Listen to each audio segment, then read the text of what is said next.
الحمد لله الحمد لله خالق الوجود من العدم وجاعل النور من الظلم ومخرج الصبر من الألم وملقي التوبة على الندم فنشكره على المصائب كما نشكره على النعم ونصلي على رسوله الأكرم ذي الشرف الأشم والنور الأتم والكتاب المحكم وكمال النبيين والخاتم سيد ولد آدم الذي بشر به عيسى بن مريم ودعا لبعثته إبراهيم عليه السلام حين كان يرفع قواعد بيت الله المحرم فصلى الله عليه وسلم وعلى أتباعه خير الأمم الذين بارك الله بهم كافة الناس العرب منهم والعجم. فالحمد لله الذي لم يتخذ ولدا ولم يكن له شريك في الملك ولم يكن له ولي من الذل وكبره تكبيرا. والحمد لله الذي أنزل على عبده الكتاب ولم يجعل له عوجا. والحمد لله الذي نحمده ونستعينه ونستغفره ونؤمن به ونتوكل عليه ونعوذ بالله من شرور أنفسنا ومن سيئات أعمالنا. من يهده الله فلا مضل له ومن يضلل فلا هادي له ونشهد أن لا إله إلا الله وحده لا شريك له ونشهد أن محمدا عبد الله ورسوله أرسله الله تعالى بالهدى ودين الحق ليظهره على الدين كله وكفى بالله شهيدا. فصلى الله عليه وسلم تسليما كثيرا أما بعد فإن أصدق الحديث كتاب الله وخير الهدي هدي محمد صلى الله عليه وسلم وإن شر الأمور محدثاتها وإن كل محدثة بدعة وكل بدعة ضلالة وكل ضلالة في النار. قال الله عز وجل في كتابه الكريم بعد أن أقول أعوذ بالله من الشيطان الرجيم قال فعلتها إذن وأنا من الضالين ففررت منكم لما خفتكم فوهب لي ربي حكما وجعلني من المرسلين وتلك نعمة تمنها علي أن عبدت بني إسرائيل. رب اشرح لي صدري ويسر لي أمري واحلل عقدة من لساني يفقهوا قولي. اللهم ثبتنا عند الموت بلا إله إلا الله واللهم اجعلنا من الذين آمنوا وعملوا الصالحات وتواصوا بالحق وتواصوا بالصبر آمين يا رب العالمين. Today's khutbah is dedicated to the response of Musa alayhi salam. I dedicated one part of that to the last khutbah where I spoke about how he took on and he acknowledged what was worthy of guilt and addressed it. But he did not take shame on himself. So that was the kind of the fundamental point that was being made the last time. But Allah Azza wa Jal decided in His wisdom that He will tell us the monologue that is kind of inserted inside of this dialogue coming from Musa alayhi salam before He tells us the Pharaoh's response. There are 3 ayat in a row that are just talking about what Musa alayhi salam said. So I want to lay all of that out for you, and then we'll unpack some of those things and what we can learn from that for ourselves.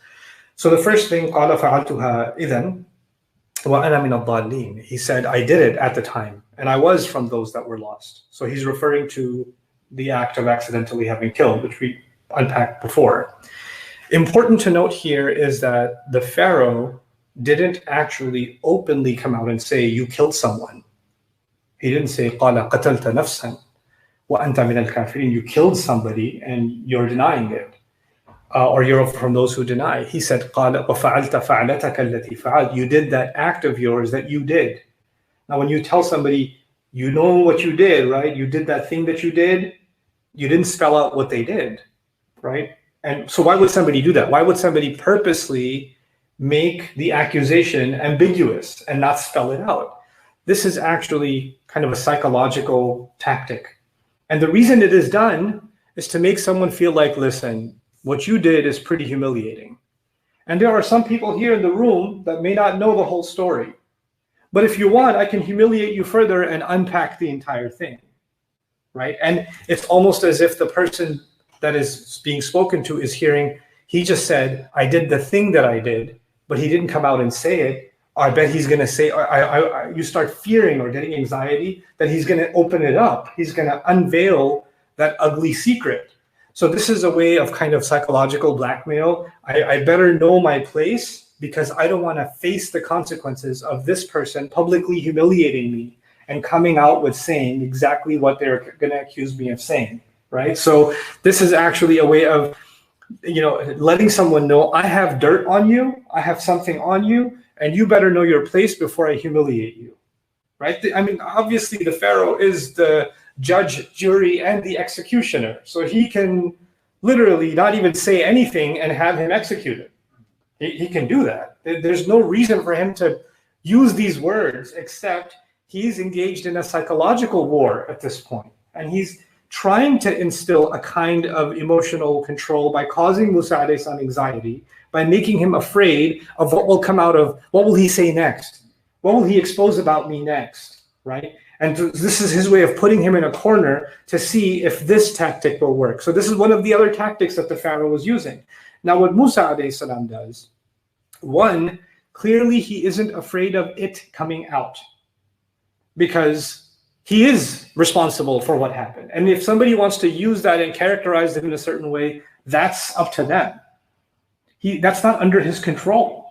What is going to come out of the Fir'aun's mouth and what is going to be said about him cannot be withheld, which is true of you and me. If somebody's going to say something about me or do something to me or spread something about, there's no way I can control that.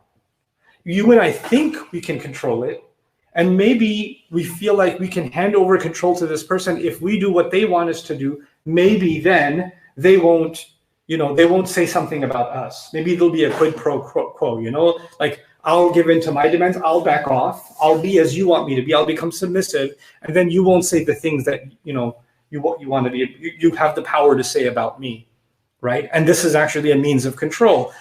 Musa alayhi salam he's over it, he's done. He's like, I did make a mistake, and if you want to use that, then you go ahead. But since you didn't expose it in such explicit language, I don't have to do that to myself either. I don't have to fall on the sword, if you will. So what does he say? He says, فَعَلْتُهَا إِذًا. In fact, I did do it at the time. I did do it at the time. So he's also being ambiguous. He's not spelling it out either, right? It's as if he's saying, if Fir'aun's not going to expose me, why should I expose myself? But there's other things. The Pharaoh said, you did what you did, and you have done wrong. And you're from those who deny. Now, there's a context to what Musa alayhi salam did. And we talked about one dimension of that last time. There's a context to what he did. It was an accident. And it looked like one person was wrongly killing another. So there's a story behind what happened. And there's a rational explanation for what led to that tragic accident. There is. And that would be the full, he is literally standing in trial. So this is a place for him to come out and say, this is what actually happened. This is what really happened. And in a courtroom, you do want to bring out the entire story. That's logical. You're supposed to actually provide the entire context. But Musa alayhi salam, in his genius, realizes something. This is not a real courtroom. This is not being said so that we get to justice. This is being said so I am put in my place. If the agenda is justice, and the judge is unbiased, then you should present all the evidences. You should bring things to light. You should explain yourself. But if you know that the agenda is injustice, this trial is a circus, and there are already established biases in place, there's no reason for you to explain yourself, because explaining yourself will also be turned and manipulated in some way. So there's no reason to offer any rationales and just simply say, I did it. Now here's the worst case scenario. This is often not thought about.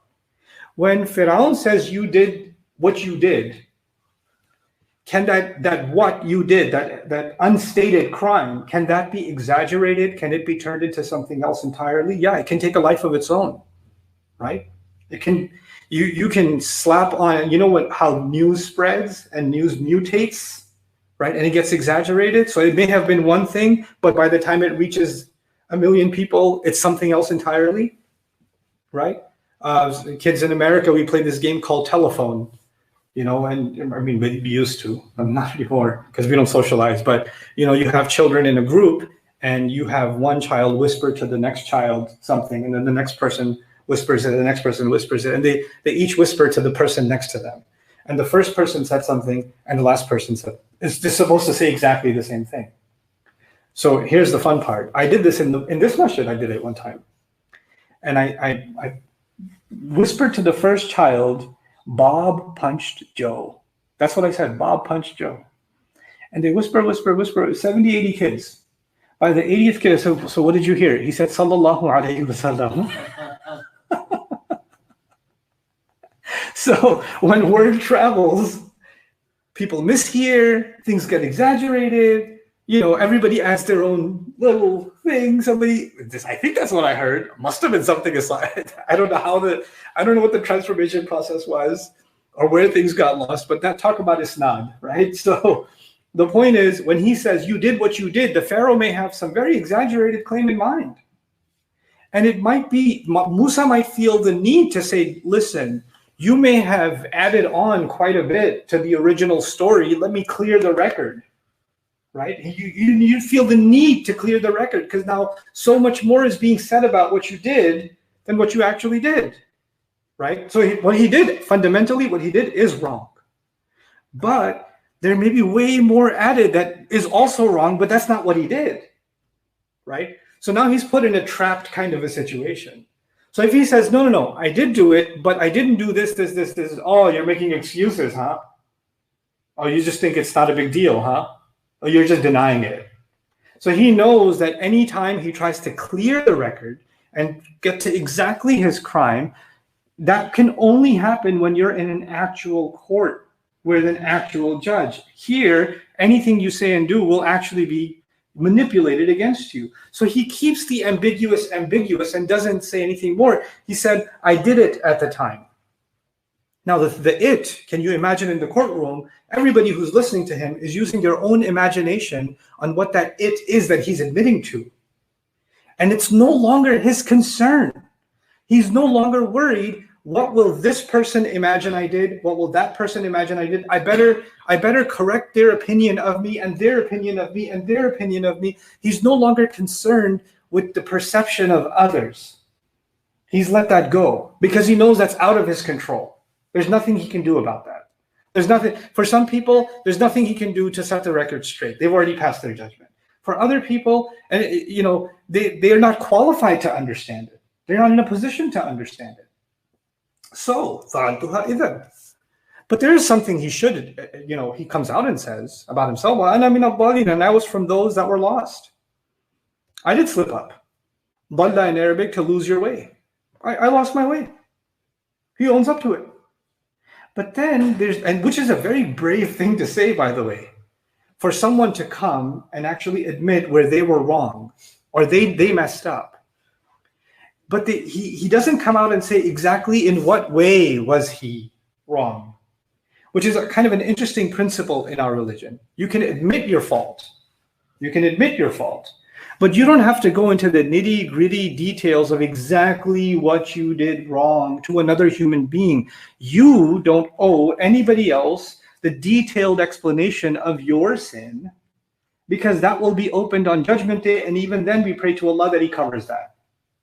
So for someone else to put you in a position where you have to now, fiber by fiber, explain what is it that you did wrong, in which way did you, fall apart. And until you do so, they are not satisfied that you're okay yet, right? So they're almost taking this godlike position, ma'adallah, and you're just like subject on Judgment Day that's presenting their case. That's not supposed to be the case.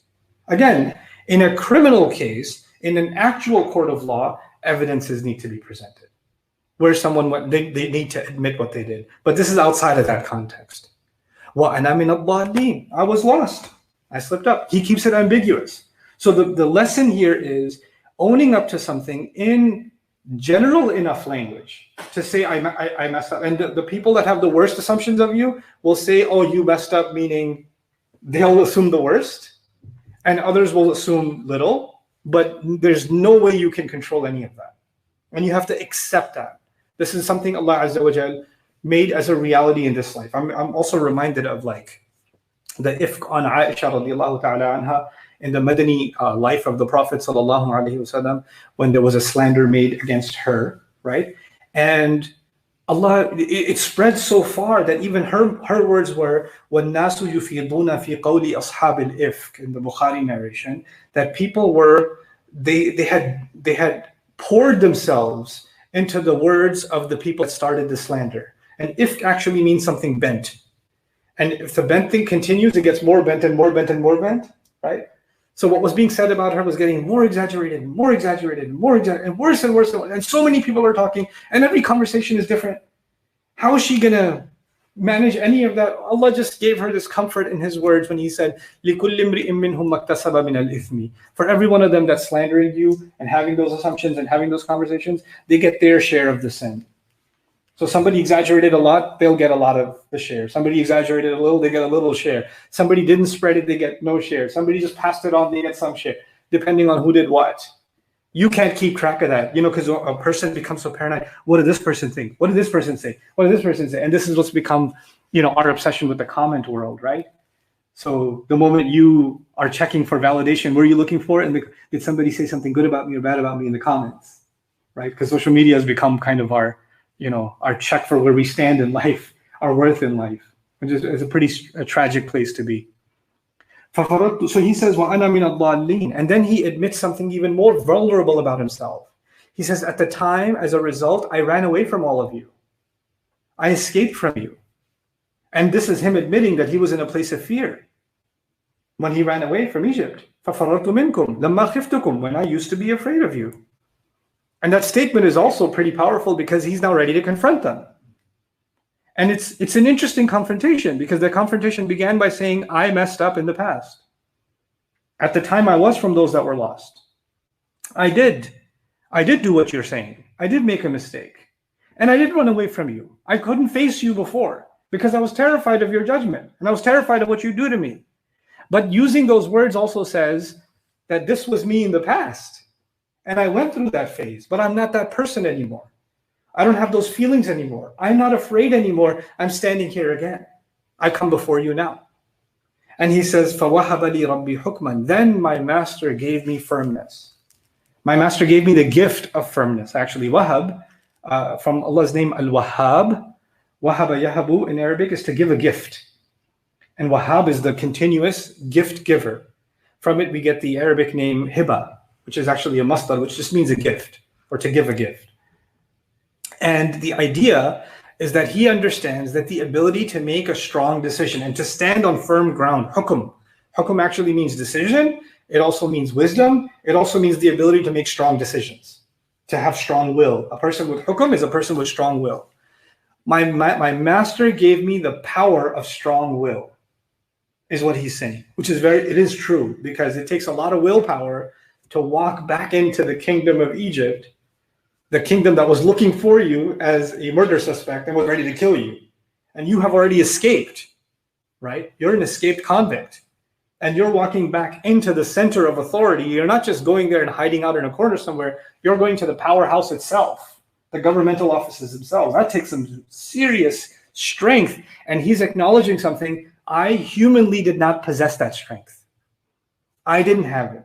This was a gift given from Allah Azza wa Jalla. And in it, there's also a lesson. Sometimes our fears and our anxieties are overwhelming. There's no way I can imagine that I can face certain fears. There's no way I can imagine that I can confront somebody that I need to confront. It's too terrifying of a prospect. And it is in those moments that we realize that Allah Azza wa Jalla is the one that gives strength. And this is actually a recurring theme in the story of Musa alayhi salam.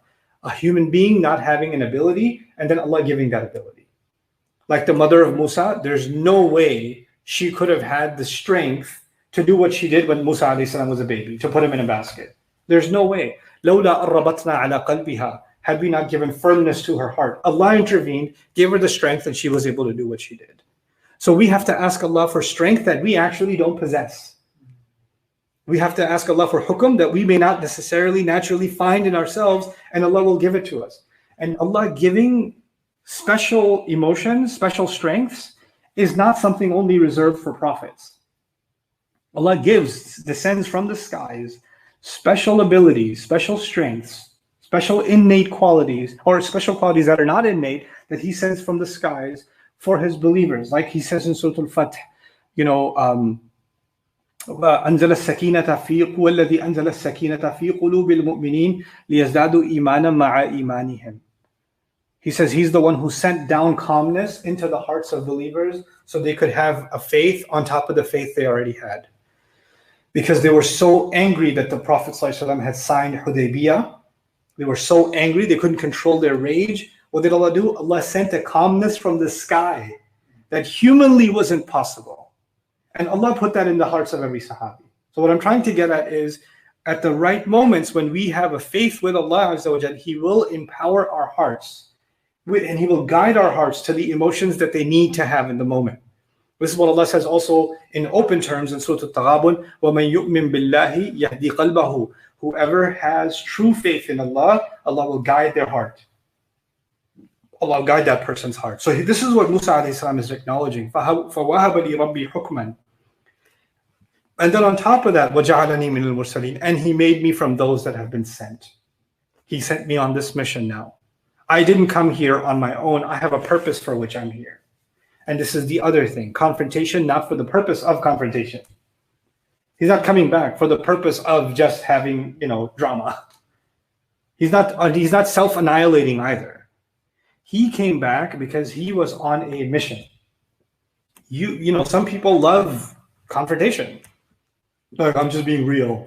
No, you be real for a purpose. Like, is there a reason you're being real? Is there a purpose? Is there a benefit to yourself, to someone else? Is there a prevention of some kind of harm? What reason, what compelled you to engage in a confrontation? Confrontation itself is neither good nor bad. It's the intent behind confrontation. For what reason? What are you hoping to accomplish with a confrontation? You see? Now, some people avoid confrontation at all costs. I'm actually one of those people. I try to avoid confrontation at all costs, right? And that's actually a weakness too. You have to overcome that and realize some situations demand a confrontation. Because without it, you are not able to attain a fundamental purpose. You have to, if the purpose requires that you confront the situation, then you have to confront the situation and get out of your comfort zone and to say what may be scary. He has to say some pretty scary things. Admitting your own fault is pretty scary. Admitting that you did something wrong is pretty scary, and that too in front of someone who can harm you. He's not just doing it casually sitting by a fire in the desert. He's doing it in the court of the Pharaoh.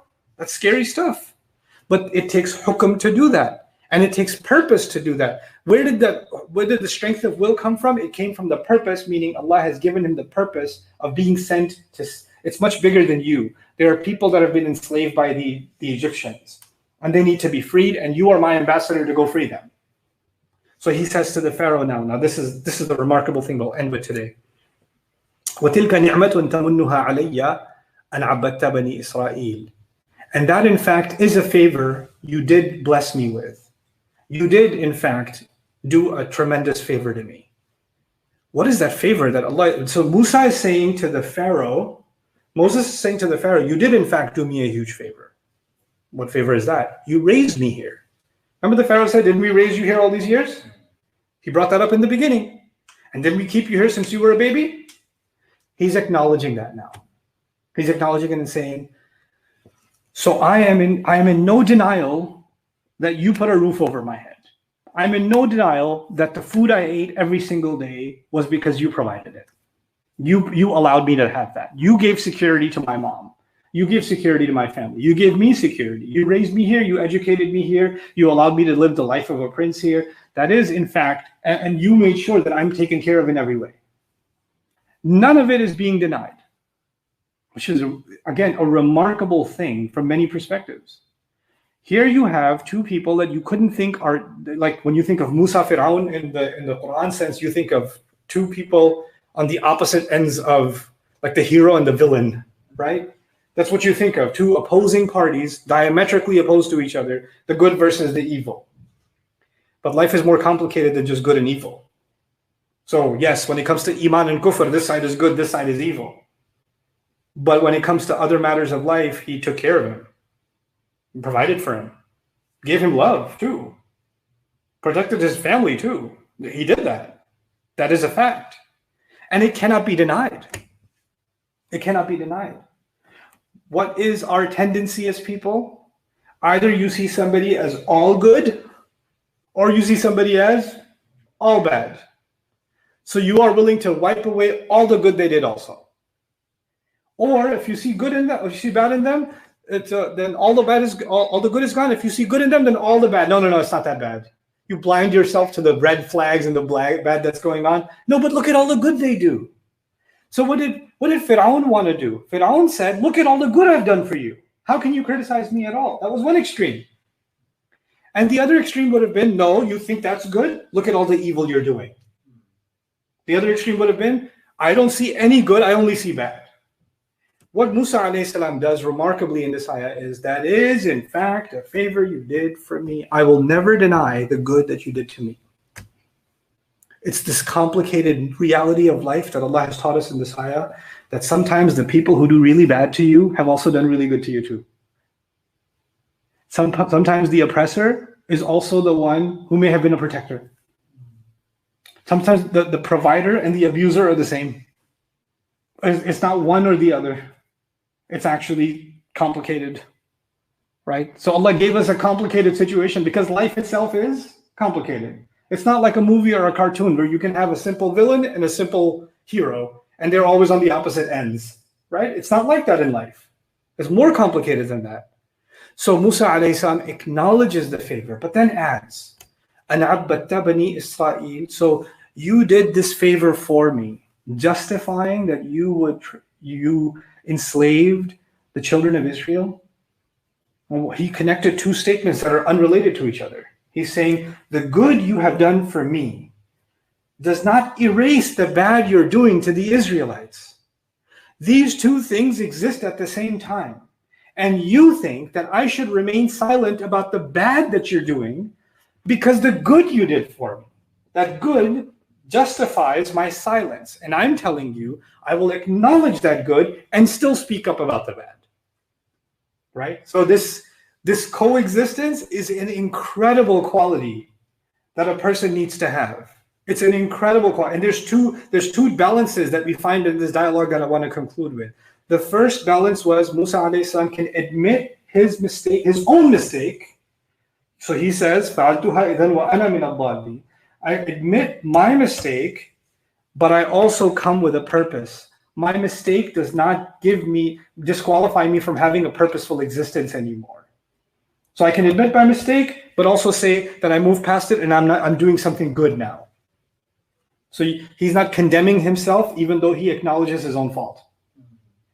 Then the second balance is, I will not deny the good you did, and while I won't deny the good you did, I will also not deny the bad that you're doing.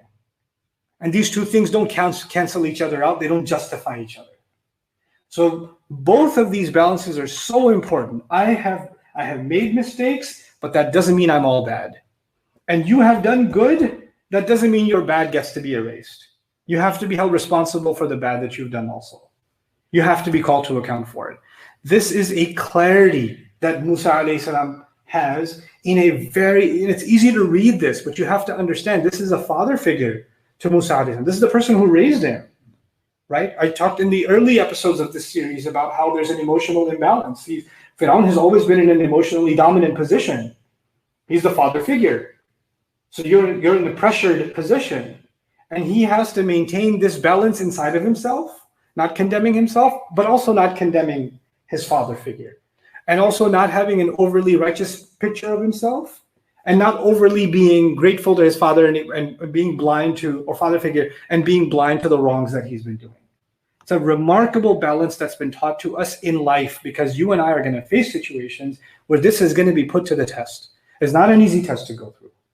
It's absolutely not an easy test to go through. And nobody wants to be confronted with reality, and definitely Fir'aun is not going to like having been confronted with reality in that way. He wasn't able to make Musa alayhi salam sway.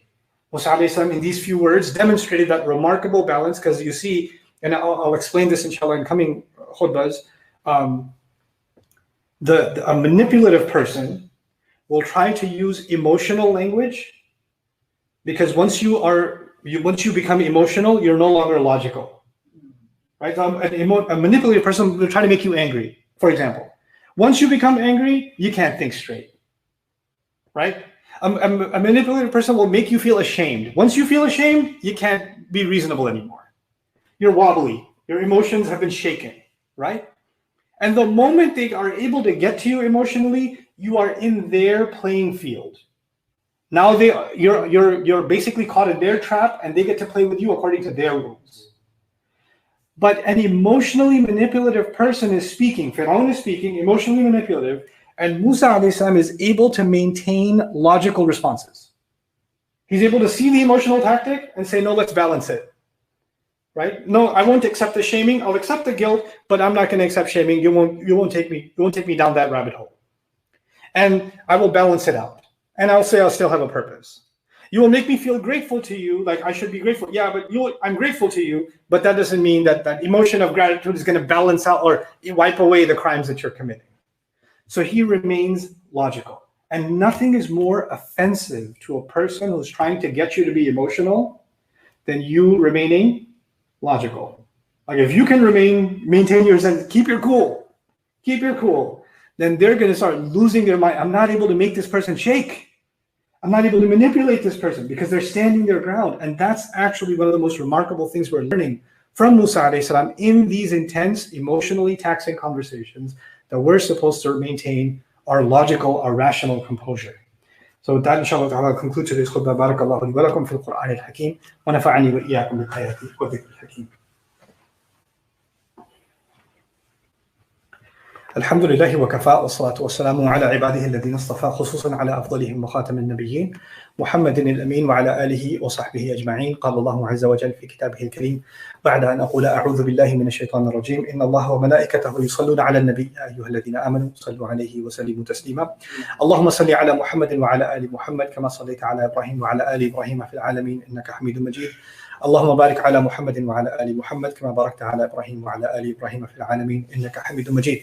عباد الله رحمكم الله اتقوا الله إن الله يأمر بالعدل والإحسان وإيتاء ذي القربى وينهى عن الفحشاء والمنكر ولذكر الله أكبر والله يعلم ما تصنعون. أقم الصلاة إن الصلاة كانت على المؤمنين كتابا موقوتا.